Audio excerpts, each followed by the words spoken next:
testimony.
Well, good morning. Oh, sorry, I think I turned myself up too much.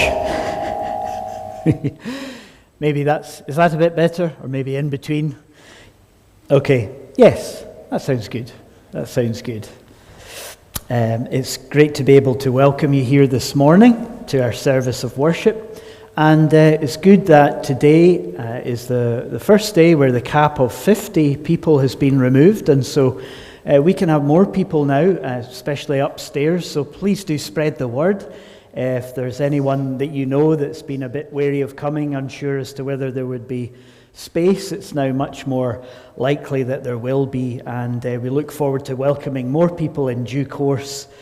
A bit concerning that as the projected levels that we will go through, God willing, as restrictions are released, that singing is still not going to be permitted right down to level 0. And so I think it's something that the church will need to, and I'm sure will be, but speaking to government about to see whether it can be safely done at an earlier stage, because it's such an important part of what we do, isn't it, is singing together. And it's the same in schools, of course, as well. And so we will look for movement on that and pray towards that as well. On that point, we'll just be having 2 songs in our service this morning so that we can spend a bit more time in prayer. It's good for us to take this time amidst the busyness of the rest of the week to be still before God and to bring our needs before Him and to know that we're in His presence in this way. And we particularly want to remember Alec and Margaret's great-grandchild, who's going to be going down to Manchester. He's had real problems with hearing since he was born, and the doctors are going to be taking a look at him this week, and we want to remember him in prayer. We also want to remember those affected by the terrible crushing disaster that took place in Israel, and bring all those affected before the Lord. Then there's India and the COVID crisis there. Now, if you're looking for ways in which you might be able to help, Women for Mission has set up a special appeal to help a particular hospital in India get the oxygen that it needs, because there's a great oxygen shortage. And so if you're to go onto the Women for Mission website, you'll see the details there as to how you can give. They're seeking to raise £20,000 towards getting that hospital the oxygen that it needs to treat patients. Also, it's good to be able to announce that Little Rainbows will be coming back this week as well. It starts back tomorrow on Monday. And it's a combination. There's a limit on numbers. You can only have 10 there. And so there are going to be 2 groups, Monday and Thursday, to allow for the numbers, which is good. And you can look on Facebook for more info on that. Little Rainbows has its own Facebook page. And so we're grateful that that can start again, and we pray that that would be a blessing to the wee ones and to their parents as well, as they're able to mix together again.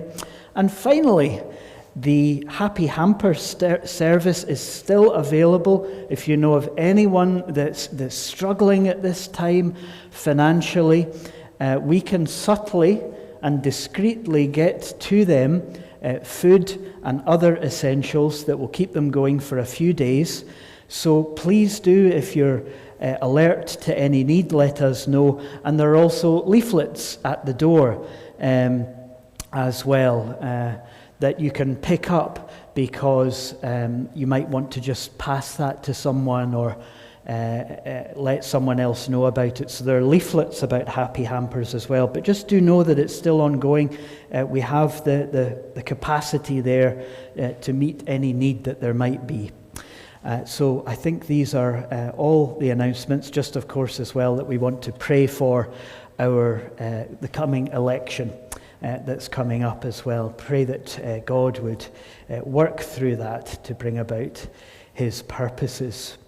Well, as you can see from the title on the screen there, we're thinking this morning about the thirst only Jesus can quench. The thirst only Jesus can quench.